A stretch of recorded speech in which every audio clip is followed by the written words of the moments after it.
Hello students, आज हम पढ़ेंगे chemistry in everyday life for class 10th. So our first topic is acid. So students, acid क्या है? तो हम कहेंगे एसिड जो टर्म है ये एक लैटिन वर्ड एसिडस से लिया है. एसिडस मीन्स सॉर, यानी जो टेस्ट में बहुत खट्टे होते हैं. कोई भी चीज जो टेस्ट में बहुत खट्टी होती है उसे हम क्या बोलेंगे? एसिड. तो जैसे आप समझते हैं, जैसे हम कहते हैं नींबू टेस्ट में खट्टा होता है तो हम कहते हैं नींबू में एसिड है. तो करेक्ट, नींबू में सिट्रिक एसिड है. जैसे इमली टेस्ट में खट्टी होती है तो इमली में एसिड है. तो इमली टेमेरिंड, इसमें टार्ट्रिक एसिड है. सिमिलरली टोमेटो है ना, तो टोमेटो में क्या है? ऑक्सैलिक एसिड है. Clear students? तो acid word taken from a Latin word acidus, which means sour. So acids are sour in taste. अब आपने लिटमस पढ़ा है छोटी क्लास में, है ना? तो एसिड जो है वो ब्लू लिटमस को रेड में कन्वर्ट कर देते हैं. अब स्टूडेंट्स, डेली लाइफ में हम कौन कौन से एसिड देखते हैं? तो एसिड एंड देयर सोर्स. तो एसिड है मेरे पास एसिटिक एसिड और सोर्स क्या है? विनेगर. सेकेंड एसिड है टार्ट्रिक एसिड. तो टार्ट्रिक एसिड टेमेरिंड, इमली के अंदर. Similarly ascorbic acid. Ascorbic acid होता है ऑरेंज के अंदर. फिर आपने स्टूडेंट्स देखा है कि ना कभी लाल चींटी काट जाती है या मधुमक्खी काट जाती है या ततैया काट जाता है तो बहुत जलन होती है, क्योंकि उनके स्टिंग में क्या होता है? फॉर्मिक एसिड या मीथेनॉइक एसिड. तो next acid is formic acid found in the source. क्या है? स्टिंग ऑफ रेड एंड्स या बी, है ना. मधुमक्खी, लाल चींटियां, इनके अंदर ये फॉर्मिक एसिड अपने आप को प्रोटेक्ट करने के लिए छोड़ते हैं. Next hydrochloric acid HCl. ये होता है गैस्ट्रिक जूस स्टमक के अंदर. तो जब हमारा फूड का डाइजेशन स्टार्ट होता है तो जो एसिड निकलता है स्टमक में वो होता है HCl, hydrochloric acid. Next topic है बेस. अब बेस क्या? तो ऐसा कोई भी सब्सटेंस जिसका सोपी टच होता है, मतलब जो टच करने पे साबुन जैसा लगता है ना, उसे हम कहेंगे बेस. अब बेस जो है वो टेस्ट में बीटर होते हैं, जबकि एसिड क्या थे? टेस्ट में सॉर, खट्टे थे, है ना. अब बेस रेड लिटमस को ब्लू में कन्वर्ट करते हैं, वाइल एसिड क्या करते थे? ब्लू को रेड में कन्वर्ट करते थे. अब जो डेली लाइफ में कुछ एसिड्स हैं उसे हम देखते हैं. फॉर एग्जाम्पल बेस है NaOH, है ना. NaOH sodium hydroxide. KOH, तो K है पोटेशियम, OH हाइड्रोक्साइड. नेक्स्ट है NH4OH ammonium hydroxide. Next one CaOH2 calcium hydroxide. तो स्टूडेंट्स, NaOH सोप में यूज होता है, KOH सोप में यूज होता है ना. KOH को हम कॉस्टिक सोडा भी कहते हैं. NH4OH अमोनिया लीकर है, अमोनिया का सॉल्यूशन है. कैल्शियम हाइड्रोक्साइड, जनरल लैंग्वेज में हम इसे चूना बोलते हैं, स्लेक्ड लाइम. क्लियर? नेक्स्ट है AlOH3 aluminium hydroxide. And next one MgOH2 magnesium hydroxide. इसे हम मिल्क ऑफ मैग्नीशिया भी कहते हैं, है ना. ये एसिडिटी दूर करता है, बिल्कुल माइल्ड बेस होता है और बेस है तो एसिड को रिमूव करेगा. तो एसिडिटी रिमूव करने के लिए milk of magnesia MgOH2. Now students, acid हो या बेस, दोनों ही वाटर सोल्यूबल होते हैं. Both acids and bases are soluble in water. अब अगर मैं एसिड में देखूं कि वाटर ज्यादा है तो डाइल्यूट एसिड, या बेस में वाटर ज्यादा है तो डाइल्यूट बेस, और अगर बेस में वाटर कम है तो कंसंट्रेटेड बेस, एसिड में वाटर कम है तो concentrated acid. So if quantity of water is more in the aqueous solution of acid और बेस, है ना, वाटर ज्यादा है then it will be dilute, and if quantity of water is less then it will be concentrated solution. अब students, हमने acid पढ़ लिया, base पढ़ लिया और हमें पता है एसिड और बेस दोनों जब रिएक्ट करते हैं तो वो सॉल्ट बनाते हैं। अब नेक्स्ट कमिंग टॉपिक में हम पढ़ेंगे एसिड मींस जो H प्लस आयन प्रोड्यूस करता है और बेस जो OH माइनस आयन प्रोड्यूस करता है। तो हम देखते हैं H प्लस और OH माइनस, अगर आप इन दोनों को मिला देंगे तो क्या बनेगा? H प्लस और OH माइनस मतलब वाटर बनेगा और वाटर क्या है? न्यूट्रल। तो एसिड और बेस की रिएक्शन को हम कहते हैं neutralisation reaction. Clear students? Acid provide H plus ion, base provide OH minus ion, H plus and OH minus react to form water. So this reaction is called neutralization reaction.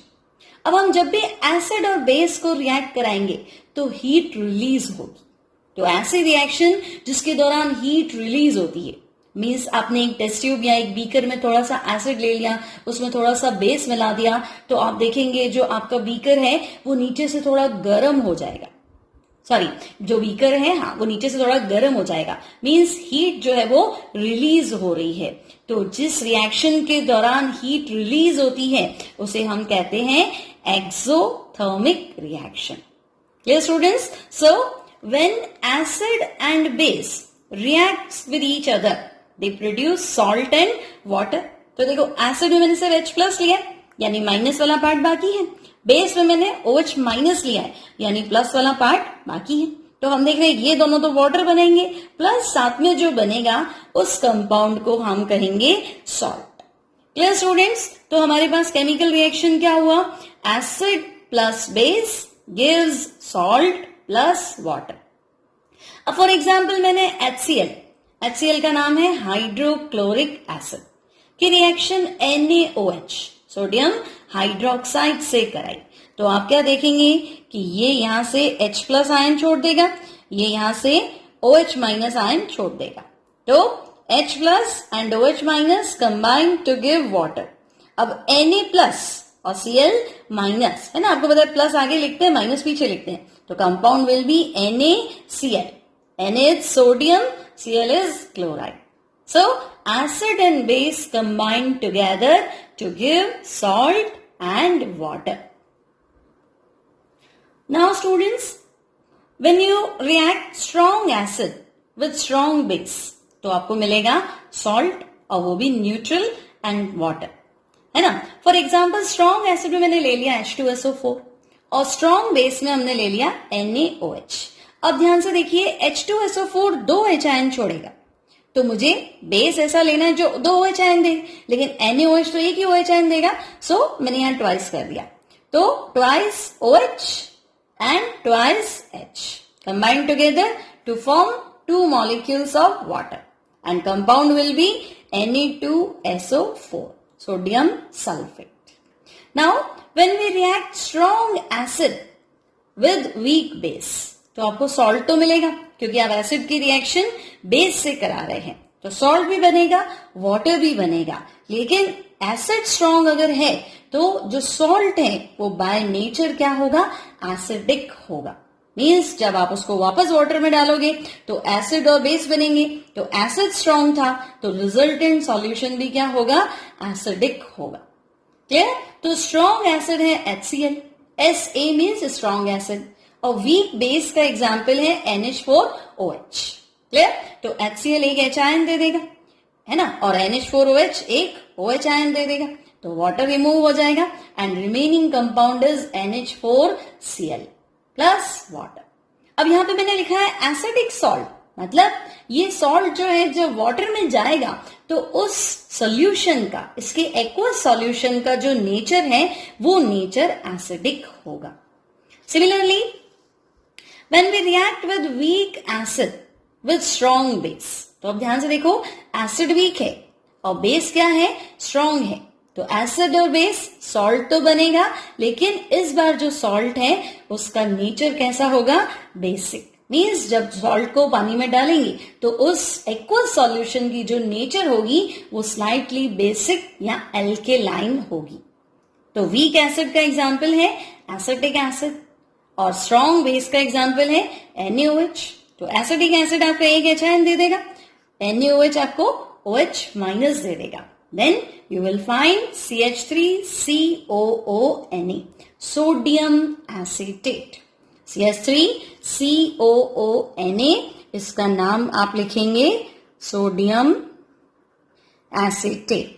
अब आपको पता है कि इसका जो एक्वस सॉल्यूशन है, जो resultant solution है, उसमें बेस स्ट्रॉन्ग है, तो इट विल बी एल्केलाइन. इसका जो एक्वस सॉल्यूशन होगा that will be slightly basic. Next topic we have properties of salts. तो स्टूडेंट हमने पढ़ लिया कि जब हम एसिड की रिएक्शन बेस से कराते हैं तो सॉल्ट बनता है और वाटर बनता है. अब सॉल्ट जो है वो बाय नेचर एक आयोनिक कंपाउंड है. आयोनिक कंपाउंड मतलब वो आयंस देता है, एक्वस सॉल्यूशन में आयंस देता है, जिसमें एक कैटायन पार्ट होता है, एक एनायन पार्ट होता है. अब फॉर एग्जांपल NaCl. NaCl कैसे बना है? NaOH की रिएक्शन आप HCl से करा दो. तो जब हम NaOH की रिएक्शन HCl से कराते हैं, है ना, हमने अभी थोड़ी देर पहले पढ़ा था कि NaOH की रिएक्शन हम HCl से कराएं, then we will find NaCl. तो NaCl क्या है? सॉल्ट है. एसिड की रिएक्शन हमने बेस से कराई तो हमें सॉल्ट मिला. क्लियर? तो NaCl यानी जिसे हम डेली लाइफ में कहते हैं सॉल्ट या नमक, है ना, टेबल सॉल्ट. ठीक है, तो NaCl आयनिक कंपाउंड है. तो NaCl छोड़ो, कोई भी सॉल्ट होगा वो हमेशा क्या होगा? आयोनिक कंपाउंड होगा. अब देखो NaCl में है Na+ और Cl-. तो इन दोनों के बीच में स्ट्रॉन्ग इलेक्ट्रोस्टैटिक अट्रैक्शन फोर्स होता है. मतलब प्लस और माइनस में क्या होता है? स्ट्रॉन्ग अट्रैक्शन होता है. तो जब सॉलिड स्टेट होगी तो ये आयंस एक दूसरे को बहुत अट्रैक्ट करके रखते हैं और अलग नहीं होते. तो जब आयन अलग नहीं होंगे तो ये करंट पास नहीं करेगा. तो इन solid state NaCl is insulator, है ना. NaCl जो है सॉलिड स्टेट में इंसुलेटर मतलब करंट पास नहीं करेगा. लेकिन जब एक्वस सॉल्यूशन, इसको हम वाटर में डिसॉल्व कर लेंगे, तो अब एक्वस सॉल्यूशन बनाओगे तो पानी में नमक घुल जाता है. मतलब Na+ और Cl- दोनों एक दूसरे से अलग हो जाते हैं. तो जब ये आयंस अलग हो जाएंगे तो अब तुम करंट पास करोगी तो प्लस वाला आयन कैटायन वो कैथोड की ओर दौड़ेगा और Cl- वाला आयन एनायन वो एनोड की ओर दौड़ेगा. इसका मतलब आयंस मूव करेंगे और जब आयंस मूव करेंगे तो सॉल्यूशन में करंट आएगा. क्लियर? तो all the salts are ionic compound. Their aqueous solution is conductor of electricity. In solid state they are insulator. Now crystalline nature. तो अब आप सोचो आयोनिक कंपाउंड है मतलब प्लस भी है और माइनस भी है. तो प्लस के चारों तरफ माइनस रहेगा और माइनस के चारों तरफ कौन रहेगा? प्लस रहेगा. यानी प्लस माइनस प्लस ऐसे, फिर यहां माइनस, फिर प्लस, फिर माइनस, फिर प्लस, फिर माइनस. तो मैं कह रही हूं सबकी जगह फिक्स है. मैं प्लस के पास प्लस तो नहीं बना सकती और माइनस के पास माइनस. ऐसा तो होगा नहीं ना कि आयनिक कंपाउंड में प्लस के पास प्लस रख दिया, ये गलत हो जाएगा, और माइनस के पास माइनस रख दिया, ये भी गलत हो जाएगा, है ना. तो हमें ऐसे रखना पड़ेगा भाई, एक कैटायन, एक एनायन, फिर कैटायन, फिर एनायन. इसका मतलब सबकी जगह फिक्स है ना. Everybody is getting its own place. इसका मतलब ऐसे कंपाउंड को कहते हैं क्रिस्टलाइन, जिसमें हर कोई अपनी अपनी सीटिंग अरेंजमेंट को फिक्स रखता है, एक रेगुलर ऑर्डर में अरेंज्ड होता है. तो मैं कह दूं सॉल्ट क्रिस्टलाइन नेचर के होते हैं. अब सॉल्ट यानी कैटायन और एनायन से मिला कंपाउंड, तो प्लस और माइनस, कैटायन और एनायन में क्या होता है? स्ट्रॉन्ग अट्रैक्शन होता है. तो इतना अट्रैक्शन होता है कि ये नॉर्मली अलग नहीं हो पाते हैं, है ना. तो इनका जो बॉइलिंग पॉइंट है और इनका जो मेल्टिंग पॉइंट है वो बहुत ज्यादा होता है.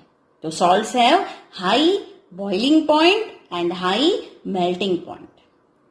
अब स्टूडेंट्स कुछ सॉल्ट ऐसे भी होते हैं जो हाइग्रोस्कोपिक होते हैं.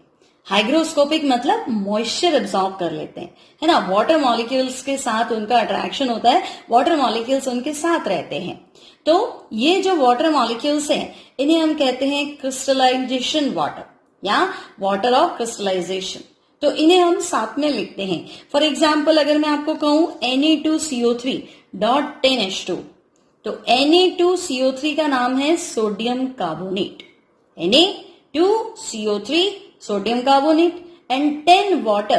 तो 10 मतलब डेका, डेका मतलब 10 और वाटर मतलब हाइड्रेट. तो सोडियम कार्बोनेट डेकाहाइड्रेट, जिसे डेली लाइफ में हम कहते हैं वॉशिंग सोडा।